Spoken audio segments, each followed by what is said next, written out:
Okay, welcome to the Museum of Sonoma County's program. Tonight, we are so thrilled to have a panel discussion on women in politics and policy.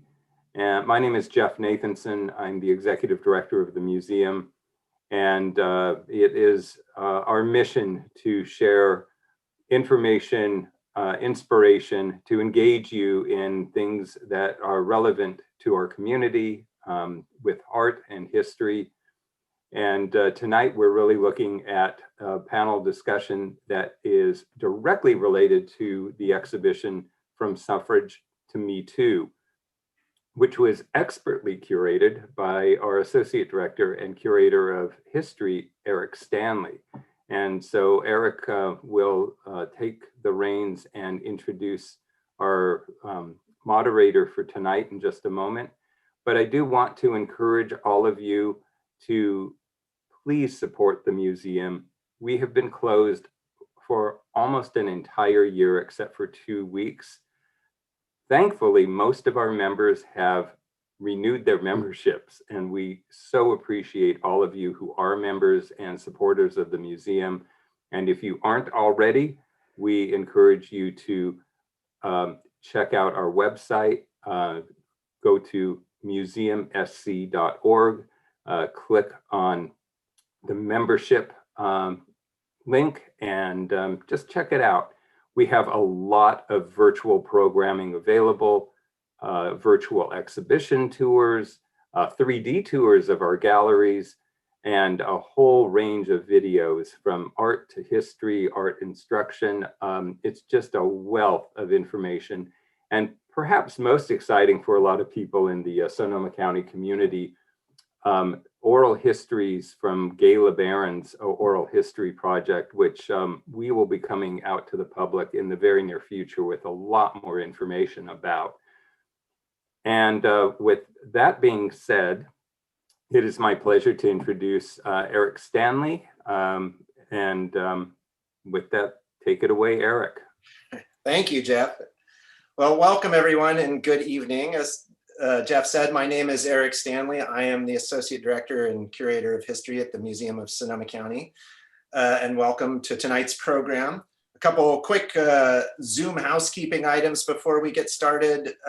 You are welcome to ask questions through the Q&A button at the bottom of the screen at any time you would like, and we'll try to get to all of those questions, and we'll allow some time at the end of the program to answer as many as we can get to. As Jeff mentioned, tonight's program is being held in conjunction with the museum's exhibition From Suffrage to MeToo, Groundbreaking Women in Sonoma County. In fact, this is our very last program in conjunction with the exhibition.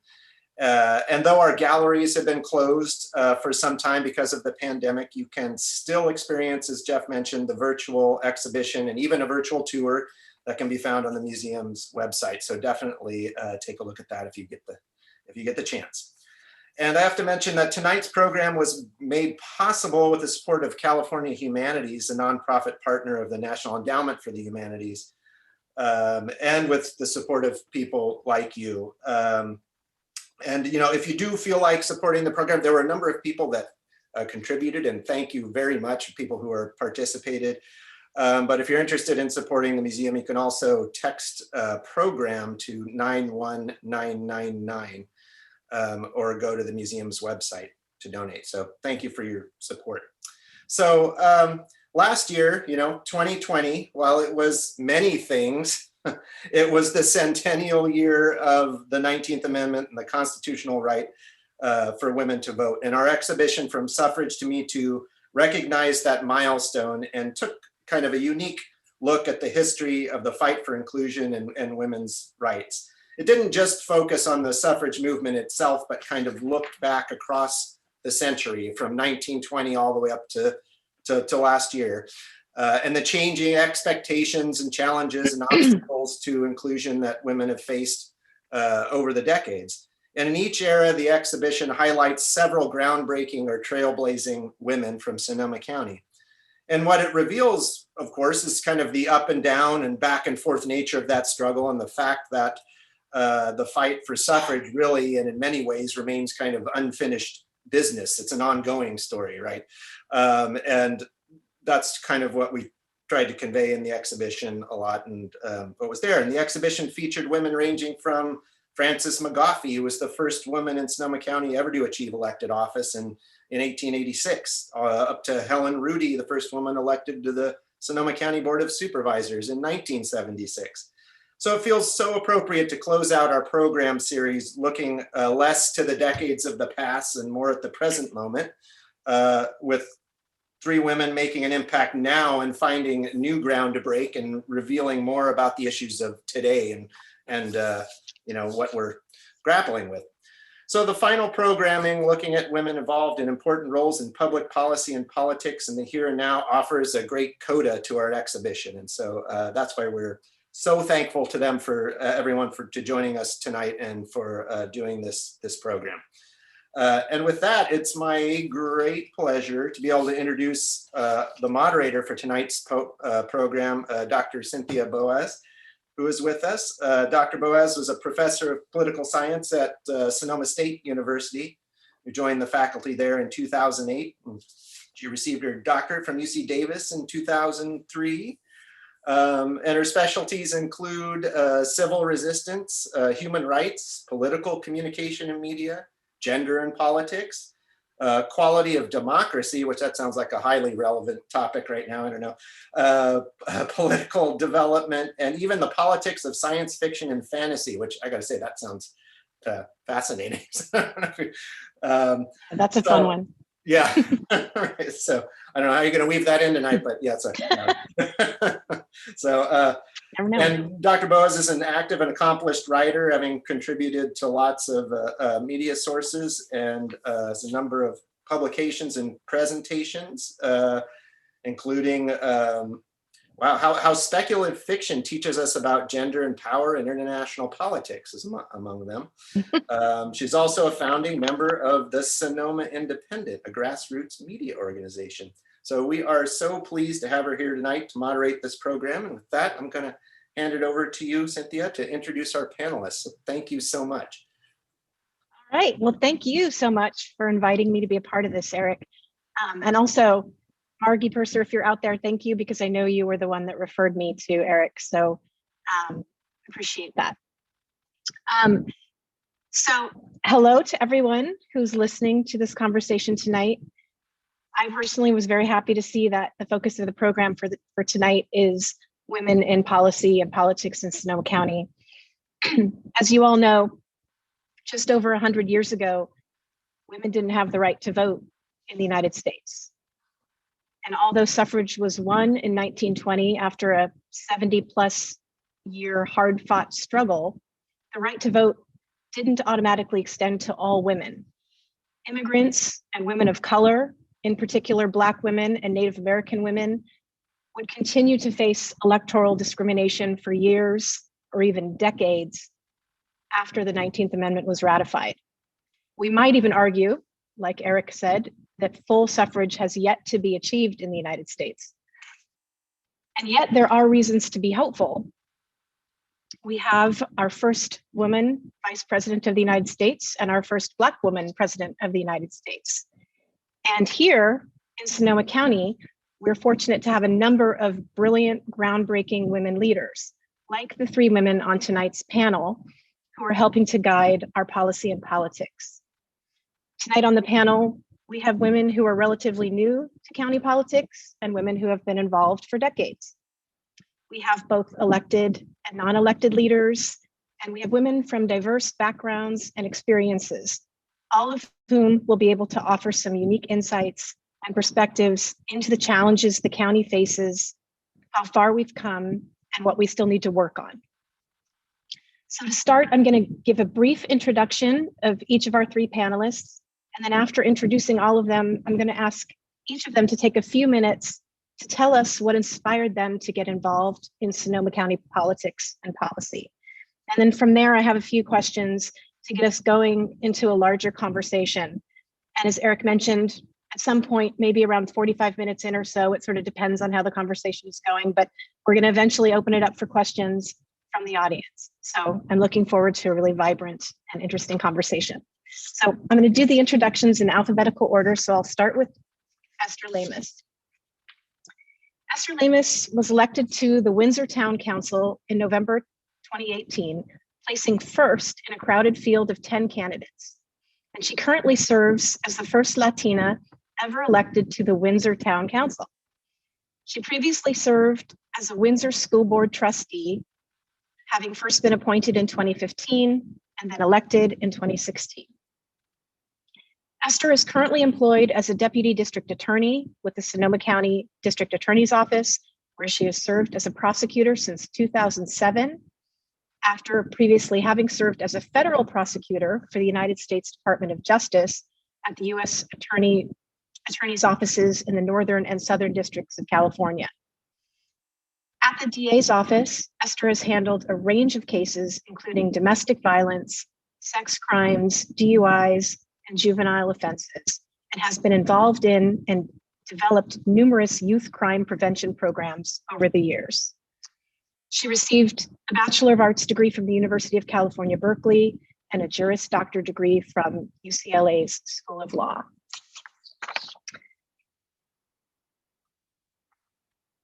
In November of 2020, Natalie Rogers became the first Black woman elected to the Santa Rosa City Council.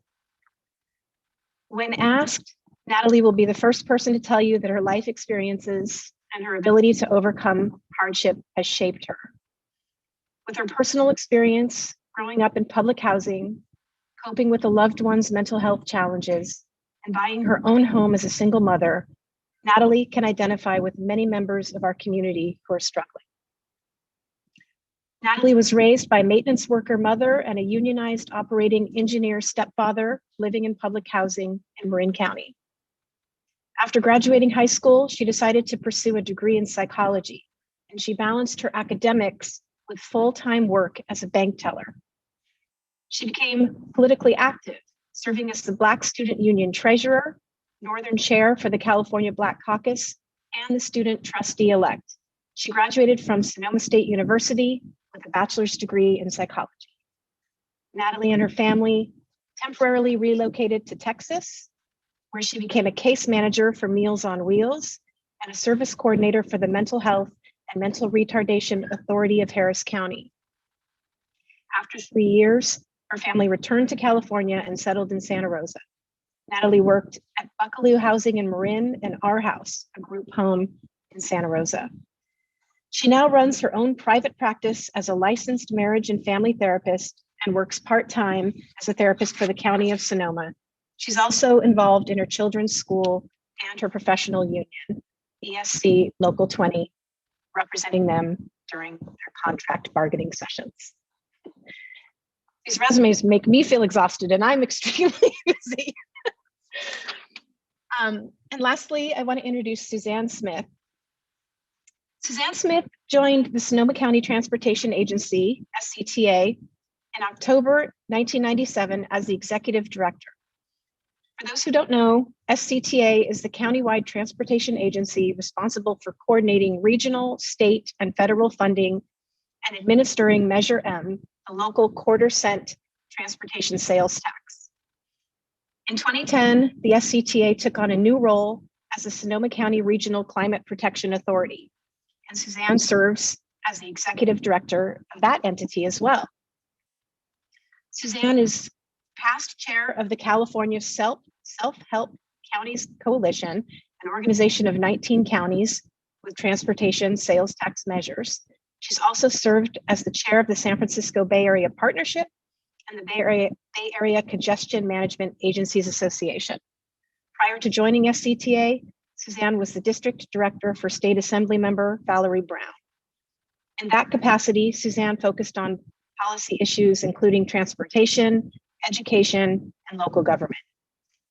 Suzanne received her Bachelor of Arts in Political Science from the University of California at San Diego, where she also studied urban planning. And Suzanne received her Master of Arts degree in Public Administration from the University of San Francisco. Her volunteer work in the community has included serving on the board of directors for the Redwood Empire Food Bank, the American Red Cross, and Leadership Santa Rosa, Tomorrow's Leaders Today. So we have quite an impressive panel of women, I would say. So glad to be here with all of you tonight. So I'm going to kick it off by asking all of you to tell us a little bit about what inspired you to get involved. So we're going in alphabetical order, right? Okay, so I want to start by saying that I never envisioned that I would get into politics. It wasn't part of my grand plan, and it was one of those things that I ended up falling into this path. Growing up, I could say, quite frankly, ever since I was a very young kid, I always had such a strong conviction for justice and making sure that the world was a fair place, a just place for everyone. So that has always been a conviction of mine and a driving force in my life. Obviously, your life experiences shape you and shape the direction of your life.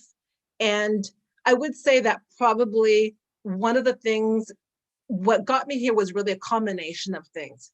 One of those was observing and experiencing strong gender bias in the workplace. Seeing, quite frankly, seeing young males being provided opportunities for advancement and promotion that were being denied to other women in the workplace, myself included. And unfortunately, it was a pattern that I saw where young males would come in and they were fast-tracked within the office. And being a person who has strong convictions for justice and fairness and equity, it was one of those things where, you watch it happening, you see these injustices happening, and you feel somewhat powerless because you're not in a position to change it. So that was one part of the factors that contributed to me going down the political path. The second thing was that there was a closure of a school in Santa Rosa where immigrant children ended up becoming, they basically were reallocated to other schools, and a more privileged group of families and parents took over their school location. And I was watching this and reading about it in the paper, and I remember feeling just very, very upset for these families, and I felt that they really didn't have a voice and a strong advocate for these immigrant children and families. And I had a conversation with my sister, and I told her, I feel so worked up, I should just move to Santa Rosa and run for school board. And at that time, my sister told me, happened to mention, oh, well, actually, Windsor, I think someone just stepped down. They're looking to appoint someone. You should think about applying for an appointment. So I did, and I ended up getting the appointment. And that experience really changed. It changed me, and it opened my eyes to serving in a governing position and really the wide and the broad impact that you could make in that role. Ultimately, I ended up having to run the last 2 years of that seat, but it also opened my eyes to the importance of having diverse life experiences and lenses in policymaking. And so, ultimately, I use my voice, obviously, as a female of color, and as a mother, in influencing some of those decisions and policies, including changing things, whereas the sentiment was, we've always done things this way. And to influencing things where policy where we were able to allow a new working mother to have a more flexible work arrangement. Then I looked at the Windsor Town Council, and I saw that it was lacking in diversity. It was all men, one female. I looked at all the commissions, mostly men, very few females, no, very limited, if any, racial ethnic diversity. And I realized that if you want to see things changed, sometimes you have to put yourself in those positions to make those changes yourself. And so that was really one of the driving forces for me. It was a combination of all these factors and seeing the injustices around me, in some situations not having any control over it, but realizing that in this situation I could control it. So I made the decision to run. I ran, I'm elected, and I've been working very hard to bring about some change. Thank you, Esther, and we're all benefiting from that. So thank you for Thank you. deciding to become involved in public service. I'm going to pose the same question to Natalie. What inspired you to get involved? So a year ago, if you were to ask me if I would be sitting here and would be on the Santa Rosa City Council or even the vice mayor of Santa Rosa, I probably would have told you, no way, not me. Politics is not my thing. But really what drove me to get involved is I believe our leadership, not only in Santa Rosa, but in Sonoma County, requires diversity.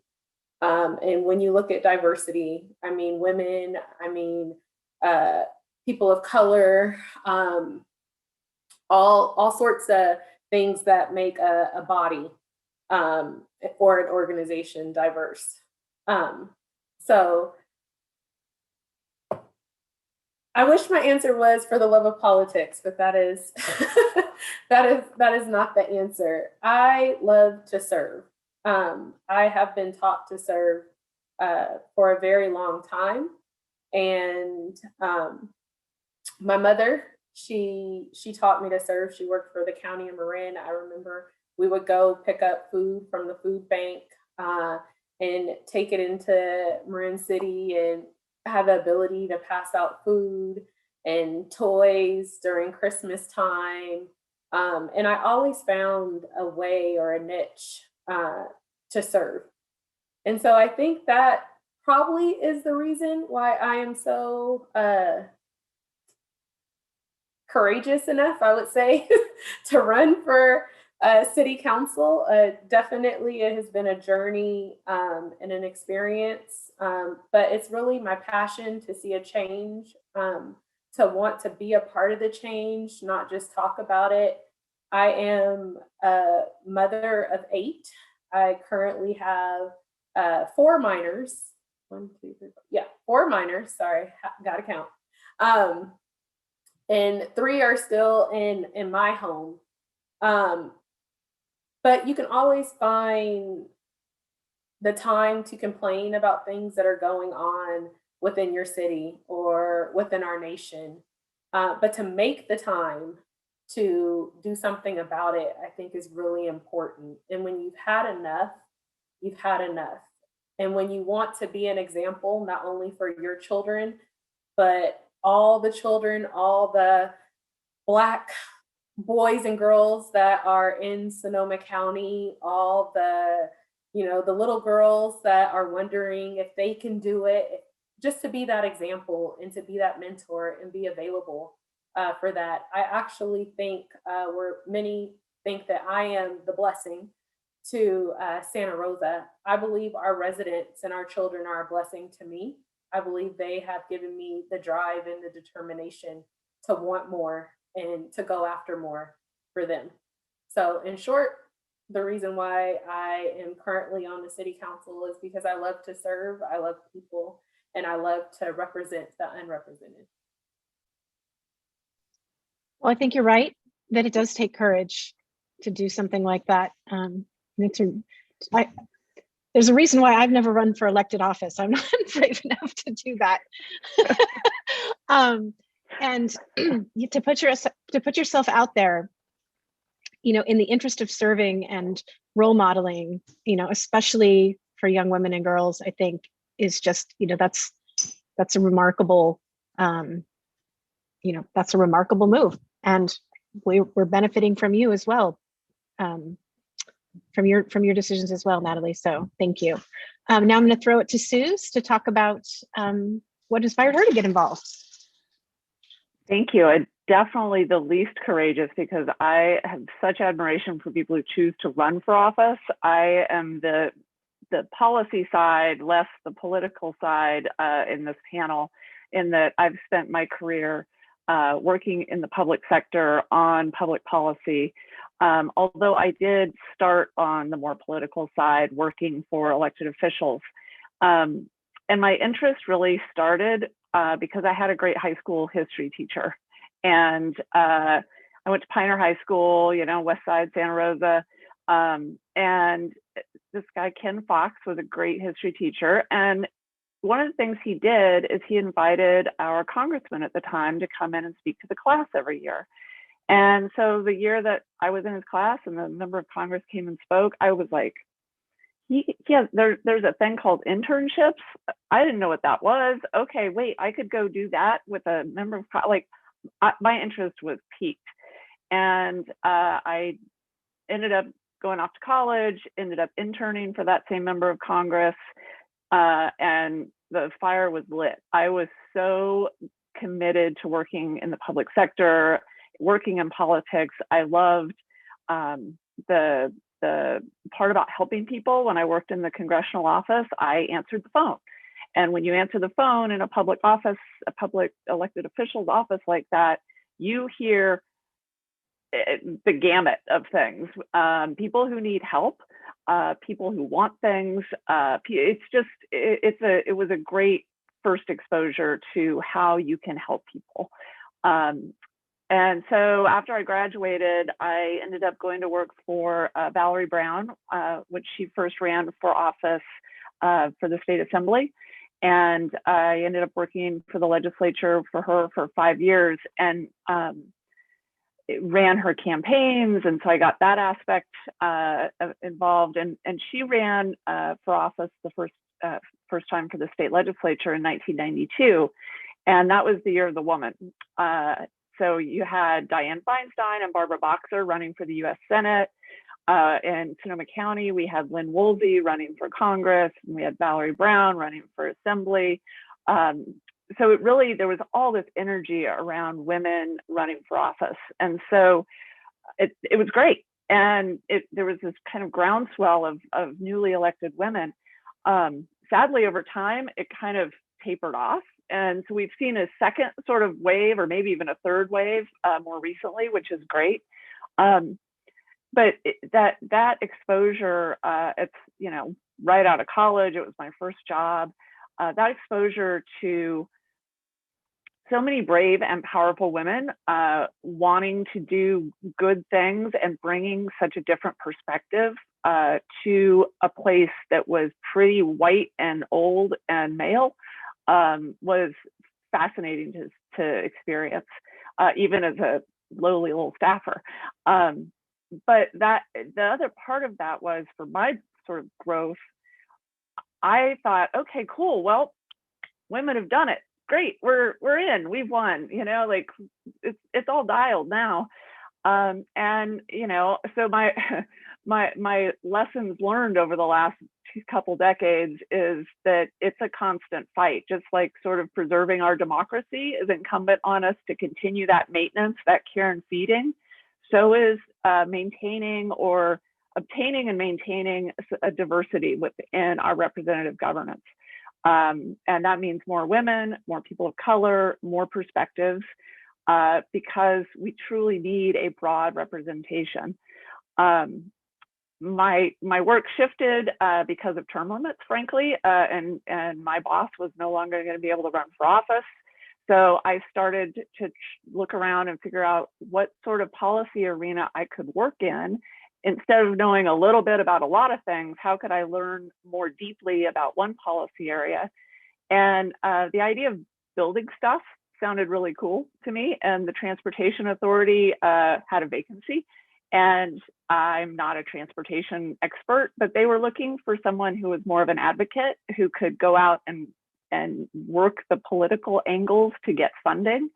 And I was young, I was very young, but my board took a chance, I think. They gave me a 1-year contract. I think they figured I couldn't screw it up too badly in a year.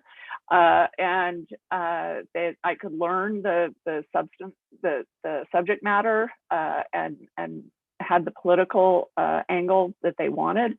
And so I've been in that role now for 24 years. So I think it worked out for both of us. And over that time, what's been interesting, so when I got hired, I was definitely the youngest of my colleagues. In the 9 Bay Area counties, there's a group that meets regularly, and I was definitely the youngest. I was one of 2 women, and it was fine though. I mean, I went to a ton of meetings at Caltrans, where I was the only woman in the room. But I have definitely seen that change over the last 20 plus years, and it's that to me is that more permanent change. You know, elected office is a little harder to maintain perhaps, or it requires people to really step up.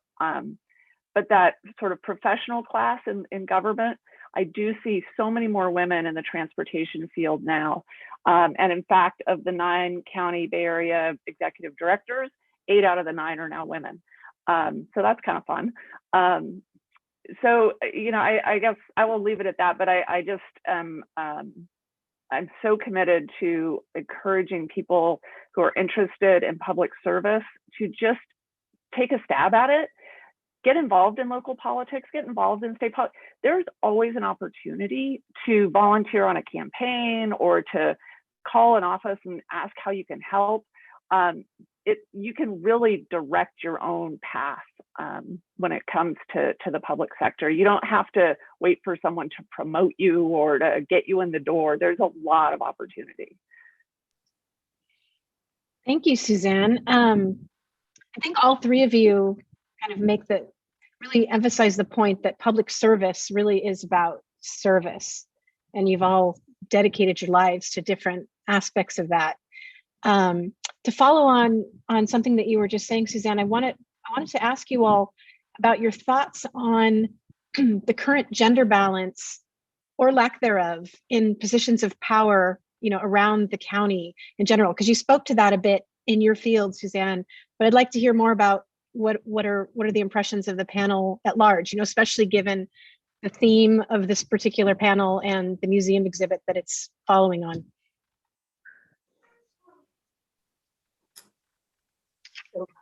I'll jump in. You know, we are starting to see more women in positions of power, but we still have a lot of work to do. I mean, I just look at a lot of different agencies, departments throughout the county. And as I mentioned in my opening remarks, you know, it's pretty surprising to see that there still is a lot of gender bias in, you know, how promotional opportunities are allocated, the gaps in terms of who's given what and how quickly people advance. And I think we have a lot of work to do. Again, things are improving. I know that, you know, the Board of Supervisors, for example, recently there was a majority. I know that's changed now. But we're, you know, we have made some progress, but our work is not over. It's not over. I would say that we've made progress, but not enough. Not enough for us to be in 2020. We're still having too many firsts, right? We shouldn't, I mean, that shouldn't even be in question right now of whether someone is a first. I am honored to be the first African-American female on the Santa Rosa City Council, first African-American female vice mayor, but I should not be a first, not in 2021, where we do have a population of African-Americans that live in Santa Rosa or in the BIPOC community. I should not be the first. So I do think it's something that we need to work on. I think sometimes we see a maybe token, for a lack of better words, person. Now we have a VP, you know, a woman of color. So everyone thinks, oh, we can let our guards down. We've done it. It's done. And it's like, no, we're at the bottom of the hill. We're still trying to make our way to the top. Thankful that she's there, but we still have so much work to do. So much work to do on the national level and also on the local level. I also want to say that our roles, our gender roles, in many ways have changed, but they haven't changed. People still expect women to be the homemakers, and we can be out and we can make more money than our husbands in some cases. And we're still expected to go home and cook dinner and take care of the children, or when the children are sick, the husband is looking at his wife, like, oh, well, I guess you're going to figure out what's going to happen to them today because I'm going to work, you know? So we're still in some cases stuck in those roles, and we really need to get out of those roles and see that families, we're a partnership, and that we're a team and we all have a role to play on the team. So I appreciate that, Natalie. Oh, I'm sorry, Suze, go ahead. No, I was just going to sort of amplify that a little bit, because I think the last 12 months have really exacerbated that situation where working women, working moms have had additional responsibilities for folks who are, when you're having a shelter in place, and that those added pressures, whether it's with your kids or aging parents, it's or managing the household with multiple people in it, all trying to get on Wi-Fi, and suddenly your tech support on top of everything. You know, I think those pressures just add to the fact that the dynamics are still there about what people expect of you as the woman in that role. So we definitely have room to grow when it comes to expectations and sharing workloads. But also, just back to the original question, we can't rest on laurels about a certain majority or a first this or a first that. And as I said earlier, I admit, I thought back in the 90s, cool, women, we did it. I don't have to think about that anymore. And it's just not true. We got to keep at it. I want to follow on this theme a little bit more, just in case, you know, there's any potential skeptics out there who are thinking, you know, that, you know, gender bias isn't a thing anymore, right? Or that, you know, like you said, Suzanne, that, you know, and Natalie both said that it's like easy to think that, oh, we've made this achievement, we're done, like we can rest now. So for any skeptics, what are some specific examples of like covert or overt either sexism, or maybe it might be better to say gender specific barriers that you faced in your careers that might help people to understand that these are real, that these kind of systemic issues are real? So I can think of a couple of examples right now, just with respect to even running for office. So I remember years ago being at an event, and I was actually standing with a group of males, and we were there with an elected official actually, and this person was asking all the males around me, so when are you going to run? So when are you running for office? So when are you running for office? Not a single question came to me about when I was running for office, even though I had, I have credentials, I have strong credentials, and for whatever reason I was invisible, and it never even crossed this person's mind to ask me. Yet every male in that conversation was asked when they were going to run for office. I've also been in other environments, similar situation where someone who, there's been a conversation about, okay, we should get someone to run for this office, right? And there happens to be a male there who is not even interested in policy or in politics, and this person is suggested, and and there I am, no mention at all. And here I am, I'm the lawyer. I would like to say I'm pretty experienced, but again, there's an invisibility, and I see that happening with women, which is why I really try to encourage women to run for office, because we're not encouraged enough. They say that the difference between men and women running for office, men are running on, and I know this is an overgeneralization, but oftentimes it's about potential versus experience. Mm-hmm. and the women, you're required to have like above and beyond the credentials. But again, there's a lot of invisibility there, and there isn't a lot of encouragement for women to run for office or even to pursue higher opportunities within the workplace. Yeah, I mean, I know we're talking about politics and policy right now, but there's definitely a parallel phenomenon in academia where, we see male professors tend to get paid more. They tend to get promoted more quickly, or more greatly. But we also see it in the way that students react to professors. There's been all kinds of studies on how students respond to a male professor versus a female professor, the kinds of adjectives that they use. And I think the term that you used, invisible, describes a lot of the kind of phenomena that, we're struggling with across the board, regardless of whether we're in politics and policy or other fields. When I was first hired in this job, one of my board members at the time, as I was negotiating my contract, informed me I didn't need health care because I was young, I didn't have a family, and what was the big deal? So they would pay me less and I didn't get health care.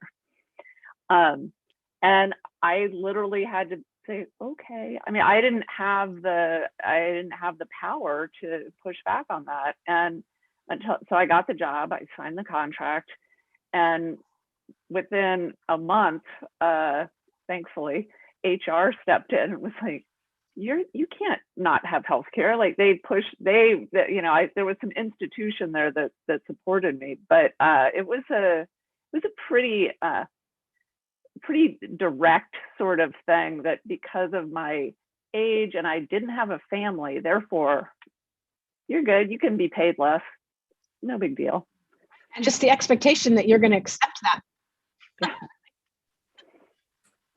I think for me, even running for city council, it was the question of, you're great on paper, but you're a mother of 8. How are you going to manage that? And it's like, do you ask men the same question? How are they going to manage their family, their positions? So I think that's kind of a double standard when you look at it, because I've never heard anyone ask a man how they're going to do something when their resumes look as full as ours do. It's like, well, that's how we were able to get where we are, because we are women, we are strong, and we're able to juggle. That is one of our many talents that we have, being women. So, but yes, that question has been posed quite a few times, not only to myself, but to other women that I know that have ran. And so we're here to show them that, yes, we can be super women in the home, super women in the workforce, and we can also be super women in the positions that we take in the leadership within our communities. So I would like to add something to that, to what Natalie said. And I just remember when I was running for city council, I was actually it was a forum. And at that time, I think it was just myself, and there were a couple of men who were also running for city council.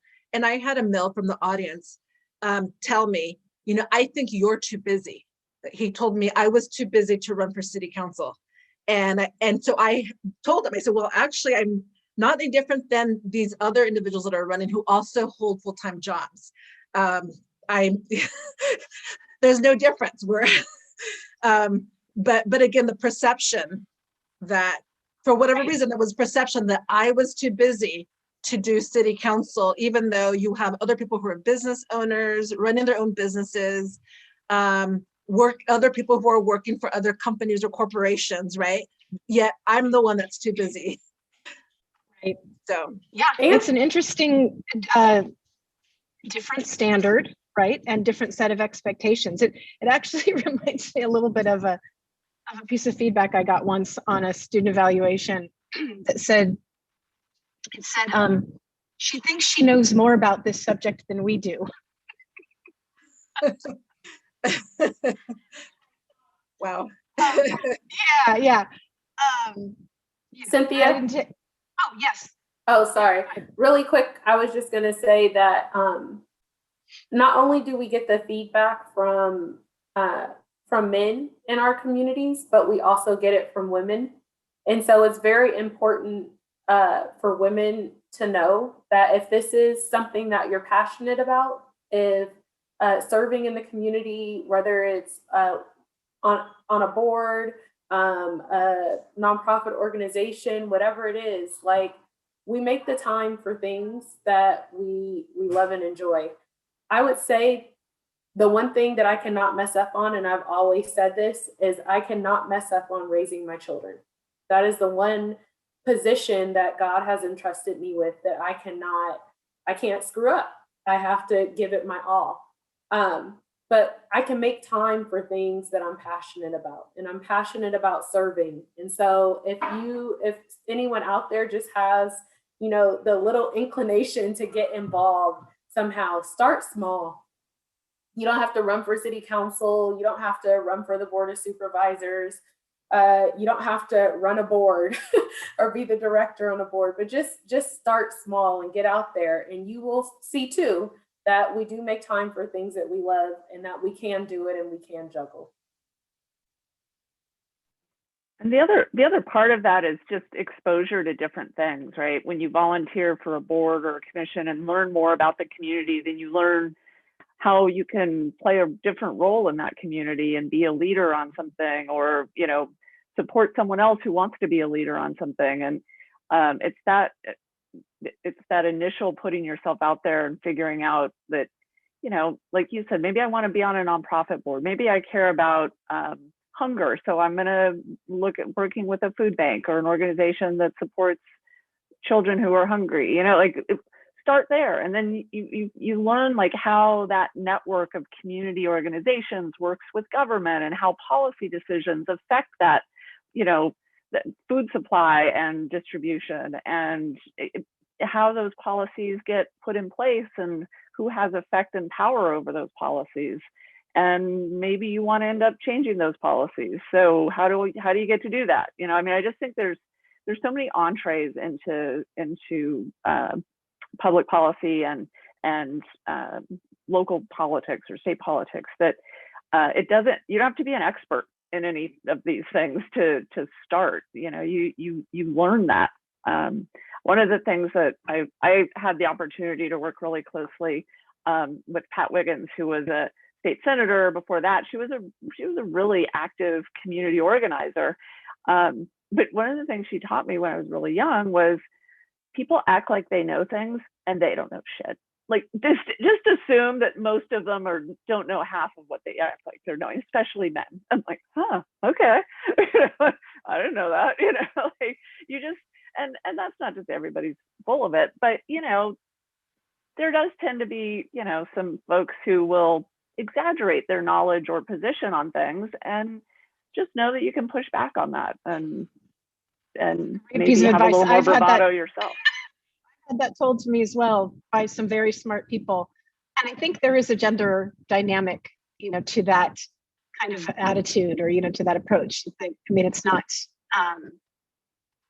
not one-to-one, but there does seem to be a little bit of a bias there. You actually started to anticipate one of my questions, which was, what advice would you give to young women and girls who want to become involved? So I think actually what I'll do at this point is segue into related questions from one of the audience members. We've gotten some questions in the chat, so I'm gonna read that out. We have a question from Amy Pearl, who's asking you all, how do we ensure that this current wave of women and people of color in office isn't temporary but endures? And how can we encourage and support people to serve on commissions and run for office at these local levels? I think that Amy's asking for some sort of practical advice on this. Like, what is it like we on the ground, we as voters, we as citizens can do to encourage people to get out and do the kinds of things that you all are talking about? Natalie, like you were saying, if you're interested, do it. So we have to mentor the next generation. I think it's really important, I know for me growing up, for example, I never thought I never envisioned myself as a lawyer, and obviously never envisioned myself in politics, because I didn't see people who reflected me.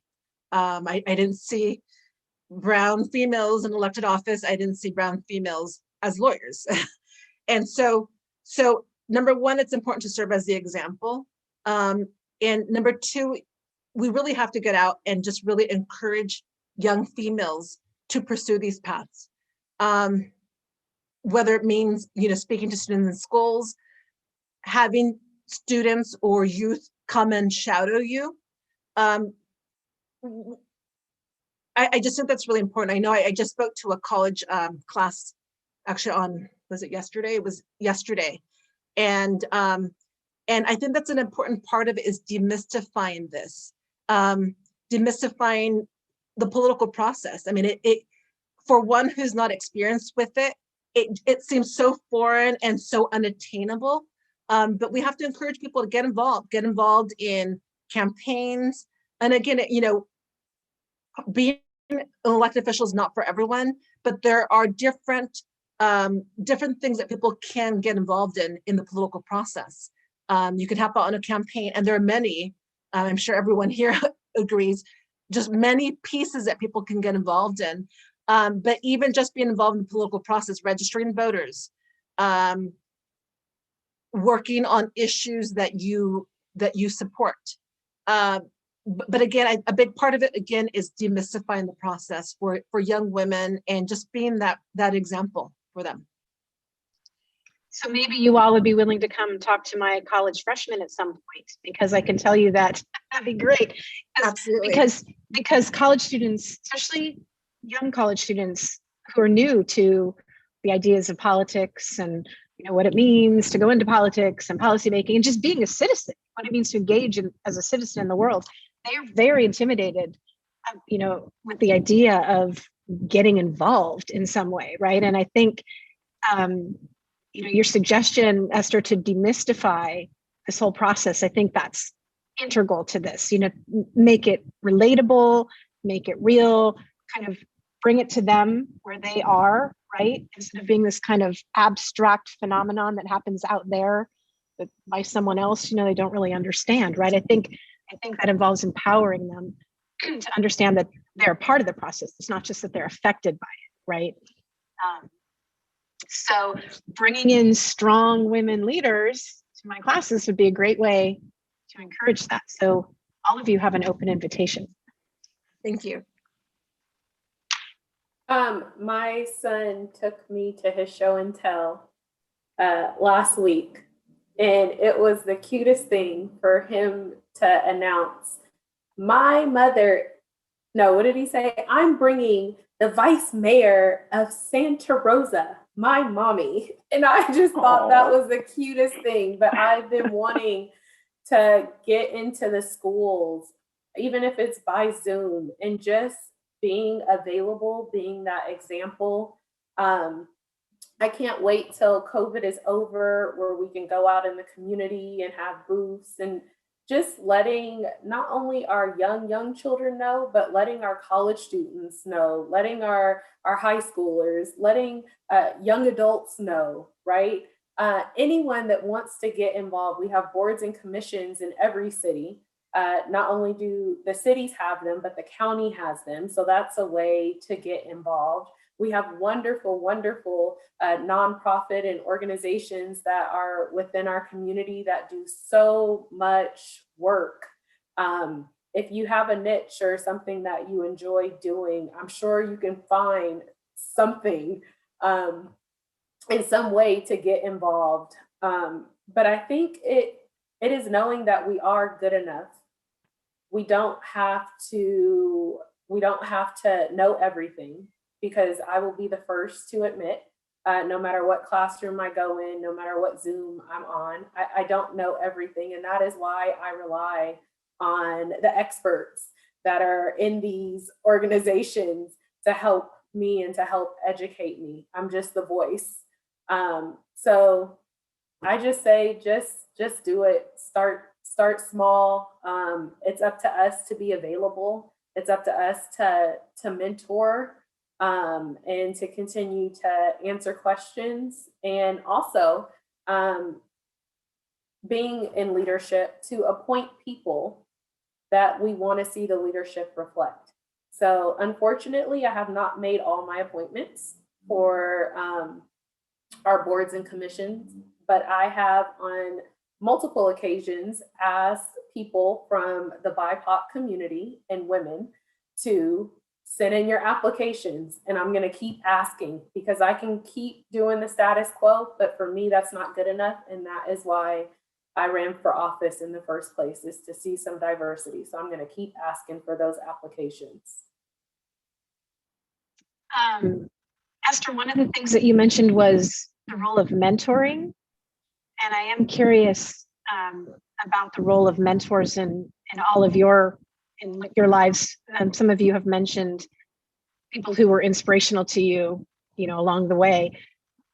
Have you been mentored, and are you mentoring anyone of any gender? I've been mentored my entire life by different people at different moments in my life. And yeah, I can't point to a single person. A lot of this is also just kind of learning as you go along and asking questions and watching others.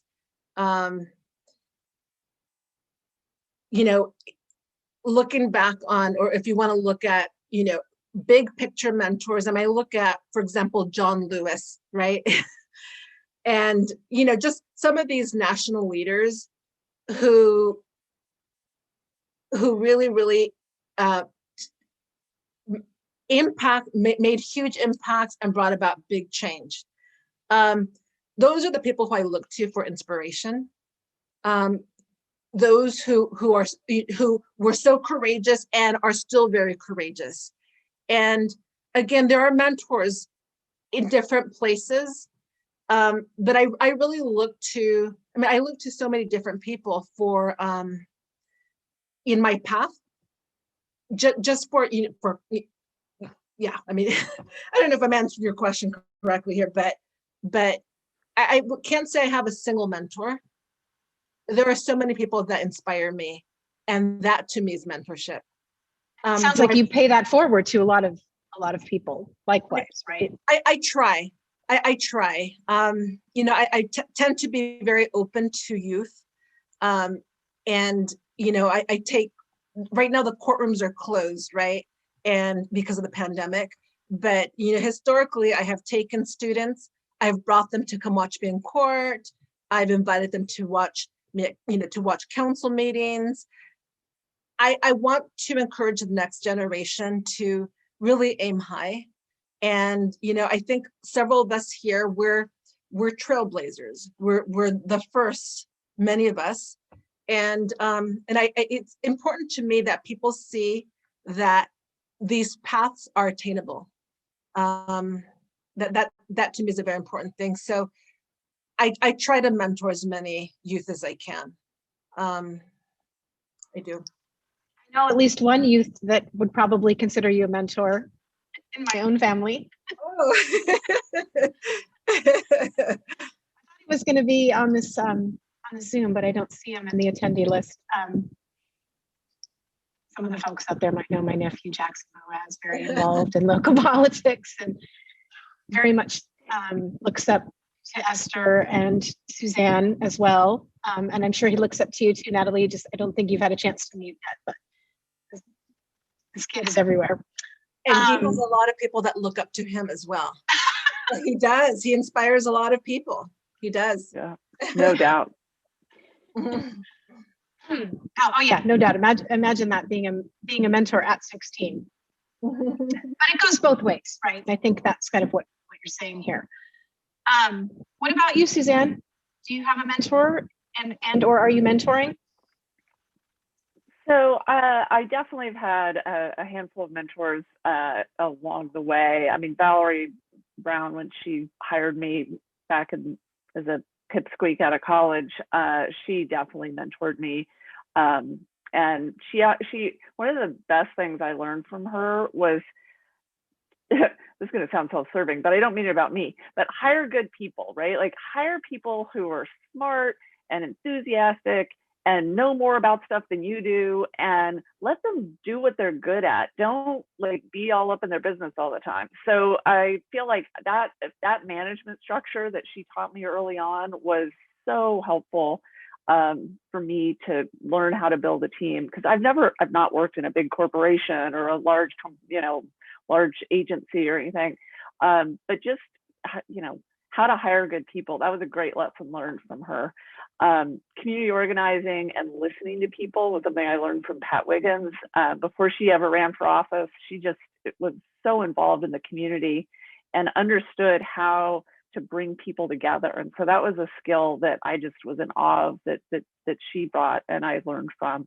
I found that when I've been asked to mentor people who on the sort of transportation side or engineering side, and it's been from engineers who've wanted to learn more of the political side of the equation. And so I think that's kind of fun, because obviously I'm not bringing, great skills on how to design a bridge, but I can talk to you about how to talk to people to get the money to build the bridge. That's the opportunity I've had to offer some mentorship at different stages of people's careers. I know you've mentored at least one of my former students. There's so much overlap with everyone here. Right? Yeah. What about you, Natalie? Are you mentoring anyone now, or have you had any mentors that have been role models and instrumental in your direction? I am currently not mentoring anyone, aside from myself in many ways, because when people talk about my current position, I'm still in awe and disbelief. But along the way, I've had multiple mentors. I would say Dr. Stacy Cook from the College of Marin. She was the director there. She was the one that told me that I could run for student trustee. Miss Betty Pierre, when I started working for a nonprofit in Vallejo. Miss Green, Miss Terry Green, growing up in Marin City, she took all the children on college tours and taught us how to write resumes, and just was available and tried to show us that there was so much more outside of Marin City, and that we could have the world if we wanted. And then also my mom, who was definitely my biggest fan. She started off cleaning garbage chutes, if anyone knows what those are. It's in the projects. They have big, long chutes that go all the way down from the top floor all the way to the bottom. And she started off cleaning garbage chutes and worked her way up to being a supervisor for Marin Housing Authority. So the list is long, and I'm very grateful for all of their contributions, even if it was just maybe not talking to me, but showing me through their actions. They're appreciated.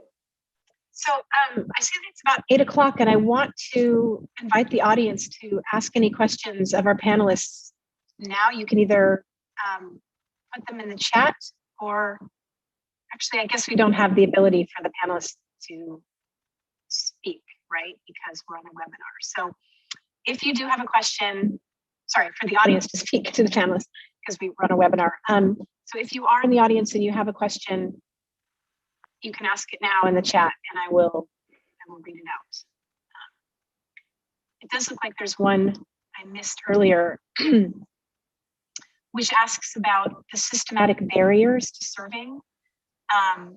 What are the systematic barriers to serving? For example, our city councils are more or less time-consuming volunteer roles. And are those a barrier for people to participate? Yeah. Yes. I mean, I will say, so my board of directors is made up of people like, Esther is one of my board members, but people like Esther and Natalie. I have 9 city council members on my board. That's an additive board to what their responsibilities are as a city council member. And we only meet once a month, but still it's a pretty hefty agenda packet and a level of effort to come up to speed. And, to have volunteers who do this to work in their local communities, there then are all these other regional responsibilities that are out there too. So it's challenging. I have such admiration. And that's once they're in office, the systemic barriers around cost of campaigns and being able to like put yourself out there in an effective way to run for office, it's expensive, and it's not just the will to do it, it's the ability to put together a campaign to do it. And I would say that, and I agree with everything that Suzanne just said. That was probably one of my first observations when I was elected to city council, that it's not designed for your average working person. The majority of, or a big percentage of council members are retired or self-employed or independently wealthy. There aren't that many who are workers, and I don't say, I'm saying people who hold 8 to 5 plus jobs. And so, you know, I think about that often because, you know, I'm salaried, but, you know, if a person is an hourly employee, then you're actually taking a pay cut to serve, especially with some bodies that meet in the daytime during work hours. My council meetings are in the evenings, but other councils they start their meetings midday. And so I think about that often. Every once in a while we'll have, I will have some meetings that are midday, and I'm using vacation time to serve. And so it's not, and I have thought, this is a thought that I've had since day one, that it's not set up for your average working person, and which is a shame, because we need these perspectives. All of these perspectives matter in policy making, but it's a big barrier for people to serve. For someone that is an hourly employee, and I also have my own small private practice, so if I don't see clients, I don't get paid. It is definitely challenging. I have traded a monthly, I guess you could call it a check or stipend, for something that I can make picking up one shift in my regular place of employment. And it is difficult. It's posing to be very difficult in managing my schedule. I've had to not stop accepting private practice clients, but it's something that I committed to. So it is definitely something that I am going to do. But this poses a barrier for us creating the opportunity to have diverse leadership within our county. And it's really sad. But until we change compensation, until we change the rules, or when we have meetings, it's going to continue to be the same, because I'm definitely not the majority of people that can take time off and use my comp time. And I mean, I've been with the county for 8 years and I'm very good at what I do. I'm hoping they're not going to fire me anytime soon, but it is getting really challenging with balancing the roles. And Has there been a discussion of, go ahead, sorry. Just to add to what Natalie said about the challenges of, in terms of even putting in place diversity because of these challenges. I mean, you even think about a working parent, like me, for example, and I know Natalie has her own challenges, but you know, I'm having to use my vacation time to serve, right? And so I'm also a working mother. And so I also need my vacation time to take care of kid things, right? And so it becomes that much more challenging for now a working parent, a working mother to serve. And again, diversity and that important lens that you need in policymaking. So again, it's not a perfect system, and it can be improved. It can be improved.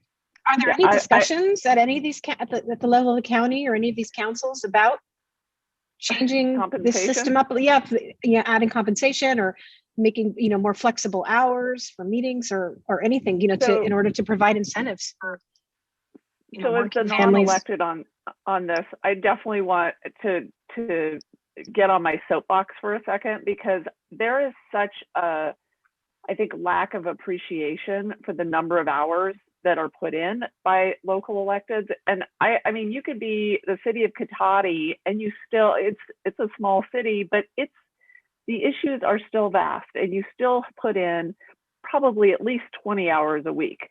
If you're in a larger city, it's even more so. And the idea that we require this to be voluntary is utterly insane to me. And you add to that, like I just said, a board like mine, or there's water utility boards. There are all these other policy issues that these local electeds are responsible for. And they're supposed to become experts and they're supposed to go to all the meetings and they're supposed to be briefed and they're supposed to make decisions. And then they're not supposed to have any compensation for it. It's insane to me. And I absolutely believe strongly there should be more compensation, because without it, you get retirees.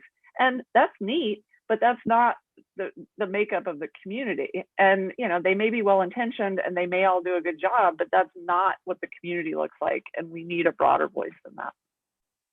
And Sorry, like to add to what Suzanne said, without it, you get a very narrow pool of people who are eligible to serve, right? Retirees or, and again, those are important perspectives as well.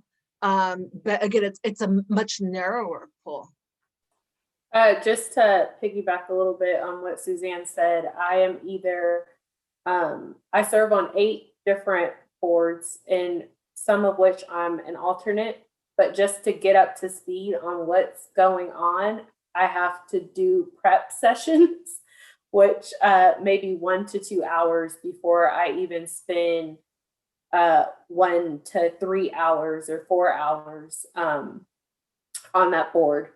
So not to mention, even on Tuesday, what is today? Wednesday. On Tuesday, Santa Rosa had the city council, and we were there from 1:30 until 10 at night with 2 10-minute breaks and 1 25-minute break. So it is definitely a lot going on. And it is unfortunate that people are not compensated for the time. Even more unfortunate that you want to serve. So you have to find a way to compensate yourself for the time. So whether that is picking up night shifts, which I do, or I'm trying to do now, because I can't work during the day, because I still need to feed my family. So it is definitely a barrier for working class to. This is such an important insight. I mean, I'm not sure that, you know, many folks out there in the community really understand, you know, the degree to which electeds are sacrificing their own time. Sometimes they're sacrificing wages, you know, time with their families. I mean, it's, you know, so many things in order to serve in this way. There's a related question. Oh, I'm sorry. Go ahead.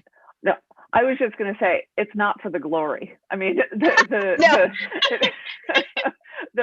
hours of public comment telling them they're terrible people is just the gravy on top. Yeah, I was telling my students, academia is not for the money. There's a question from one of the audience members, Elizabeth Torres, who's asking, how do you deal with negative criticism thrown your way, and what do you do for your mental and physical health in this line of work? So she's asking about self-care. How do you care for yourself? Like, you know, this is a lot, right? You're 8 boards, Natalie, my God, and 2 hours of prep for every, you know, 4-hour meeting that you have. I mean, it's an extraordinary amount of work. So how are you guys taking care of yourselves? Self-care is definitely important. I try to have like Uno nights with my family. Just sometimes I just have to put it away. The work never stops. There's always emails. Even being on the panel today, I've had already like 5 emails pop up, and we've only been here for an hour. Just things that I need to follow up on. So my family dinner is especially important to our family. If the walls could talk, it would be very humorous if you could see the dinners in my home. Making sure that I attend my children's events. Just being available for my family is definitely my self-care, and it lets me know why I'm doing what I'm doing. So one of the questions was how do you deal with, I guess, the attacks and the negativity, and you just have to learn to ignore it and realize why you're here. And because you're here for a bigger purpose, you're here to make a difference, you're here to bring about change. And to me, that is, that's enough to keep me going, to be able to push some of the negativity that we get sometimes to the side. With respect to self-care, lately I've been taking walks, and I used to take walks listening to music, or sometimes even looking at emails or making phone calls. And lately I've decided, you know what, I'm just going to walk and just have that free mental space. And that has been wonderful. I come back my brain is rested, I'm recharged. That has been a really good thing for me, just these walks, these quiet walks. The other thing I like to do is just kind of veg in front of the TV, watching just a good show. My brain is constantly on, and so, so if you can find a good show just to let your brain just kind of have that mental rest, that's another way that I personally practice self-care. And of course, time with my family, my loved ones, and my kids, and my cats. Responding to the negativity, I guess if I get a few more years under my belt, it will be a little easier. But I listen to the negative comments, and I try to see where they're coming from. A lot of times when people are afraid or they don't understand, that's when they get on the defensive, and it's negative for them. So being on city council, it's really important to me that I listen to all the perspectives, even though it may hurt my feelings or it may be an attack. Well, why is this person coming at us in that way? Do they feel threatened? Are we taking something from them? But just trying to understand that, we all have perspectives, and everyone's perspective may not be my perspective, but that's their perspective. And I need to, while sitting on the council, serve them, not only people that share my perspective. I wish people could see that just because we are sitting on the city council or on another board or are in leadership, that we're still people, we still have families, we still have feelings. We're just doing the best we can with the resources that we have. I think that people forget that sometimes.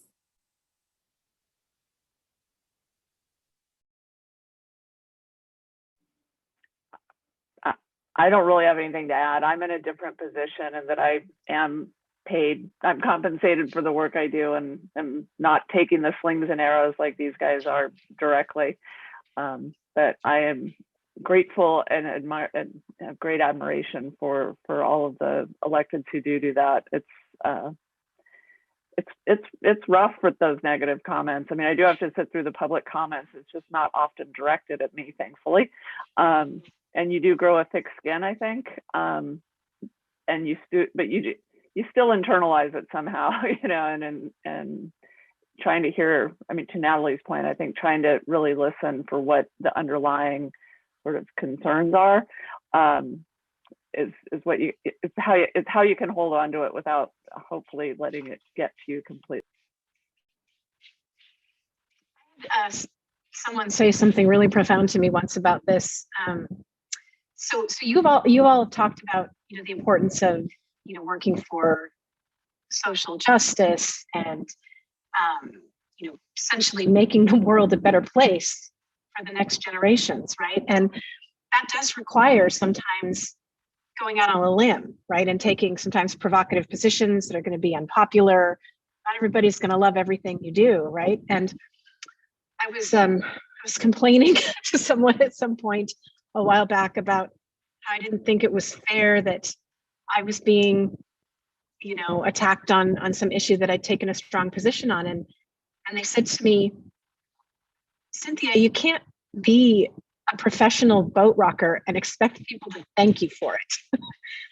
And I think that's kind of what we're talking about here, right? Like you have to sort of accept that if you're going to take this position, you know, take on these responsibilities for trying to make the world a better place for other people, it is going to be a fight. Not everybody's going to be happy about that. And you can't always expect people to be grateful for you shaking things up a little bit, right? And that was just like such a great wake-up call for me. Oh my God, thank you. It snapped me out of this kind of, I think, sort of naive worldview that I was living in, that, you know, somehow everybody should just understand that I was doing things for the right reason. I think we're coming up towards the end of time. I have one final question that I'd love to ask the panel. It's kind of a two-part question, which is, you know, following on this incredible conversation that we've had so far. I'm just so impressed with all of you.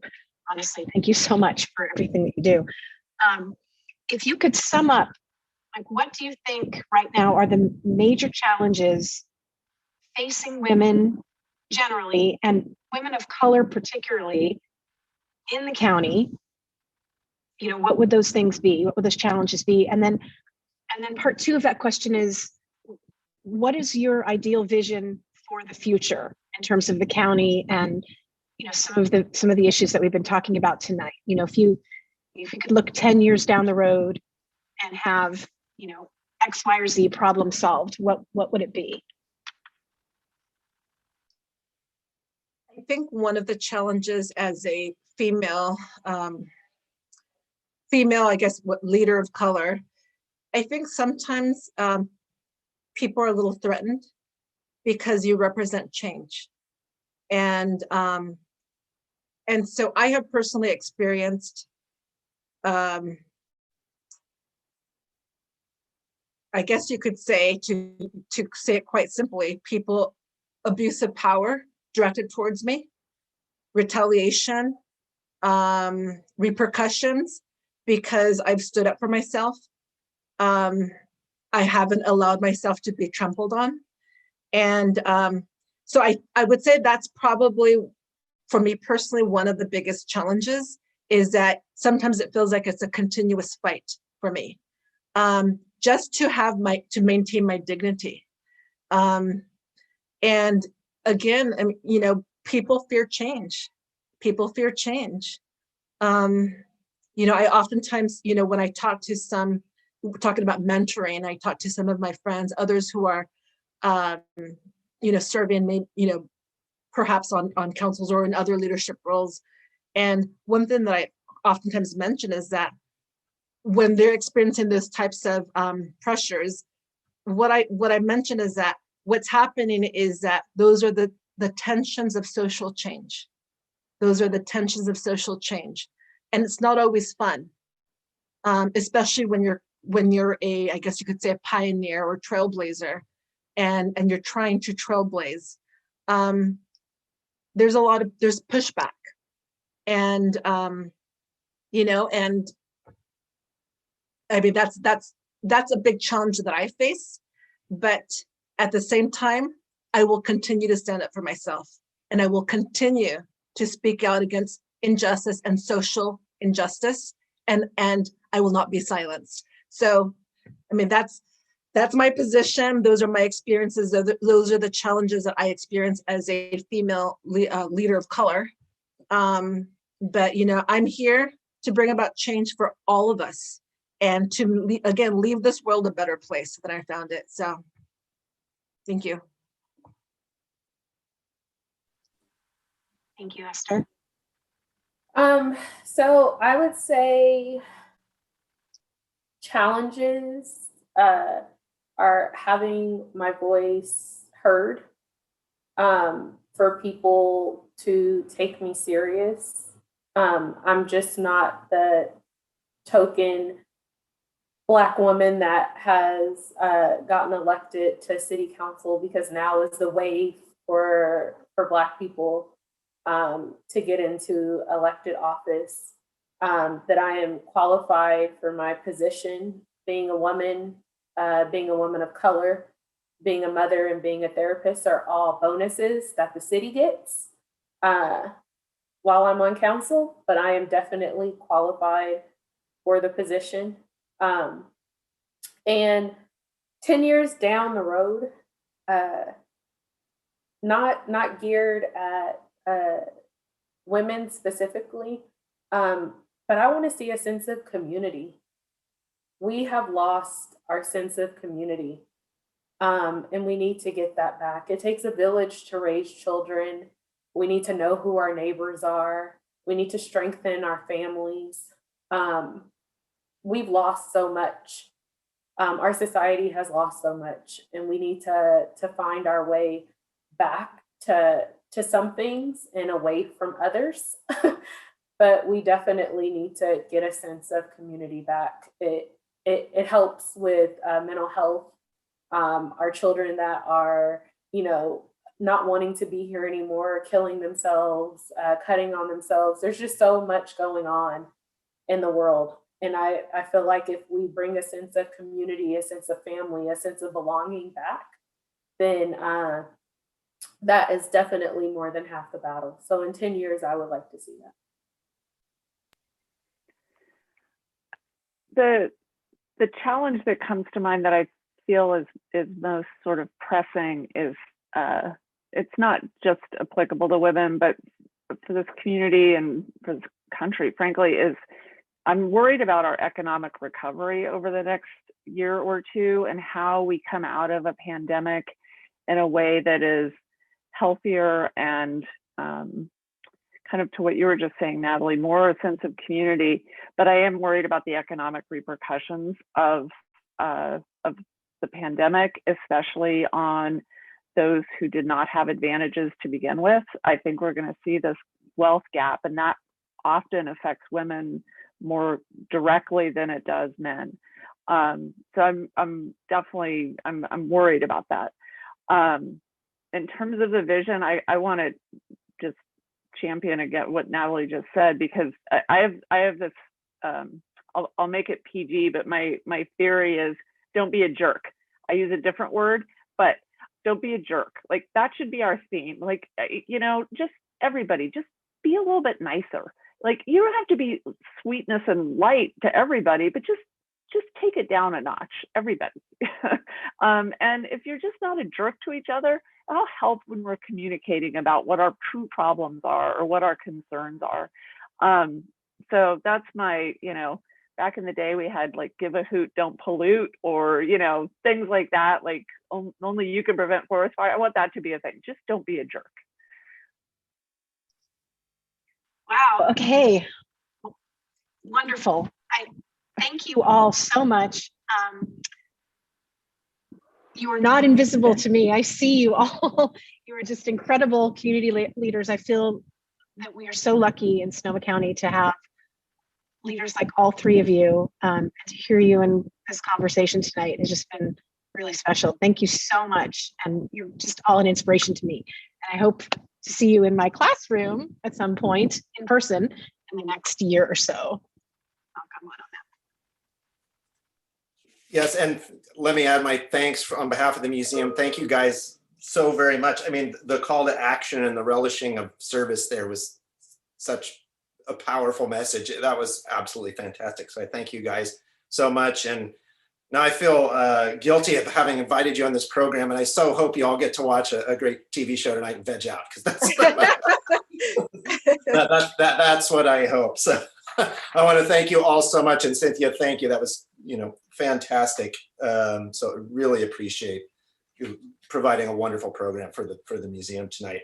And just real quick before we sign off here, we have just to keep an eye out for a couple upcoming programs for the museum. We have on this month, on February 25th, we have a program called Collective Arising. That's going to be a conversation with a couple curators of an upcoming exhibit at the museum, which actually talks about Black area artist collectives, which should be actually a really interesting conversation. And then in March, on March 18th, we have a panel of, again, a panel of women artists, including Donna Brookman, Maria de Los Angeles, and Linda Vallejo, who will be presenting, who are in a current exhibition that we have. So keep an eye out for those. And I just want to thank everyone here so much and everyone for attending. I think that was a fantastic program. So thank you all for being here. So good night and thank you so much. Thank you all. Have a great